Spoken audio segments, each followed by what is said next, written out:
high street where things, fingers crossed, are all looking very Christmassy. Hello, welcome. You're live on Marlow 97.5. Welcome to the first Christmas. Yeah, give him a cheer. Go on.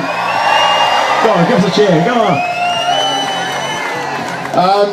There are literally tens of people here. No, there aren't. There must be a good 2,000 people here, would you say? That's a fair estimate, isn't it? All waiting to see the right. switching on the lights. So this is the first time this is going to happen. Welcome to everybody here. Can I introduce then the Mayor of Marlow, Suzanne James. Hello. Hey!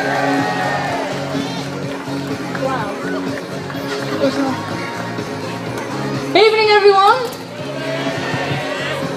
Well, happy Christmas. Good to see you all. Here's to a great night, and I'm here to introduce the obviously famous Tom Chambers of Holby City, of winner of Strictly Come Dancing, a famous actor who's now in Father Brown. Father Brown. Yes? Yes. Excellent. So over to Tom. Hello everybody! Hello! It's an absolute delight and an honour to be here. I'm so glad there are more than 10 people, because when we first walked up the road there were about 10 or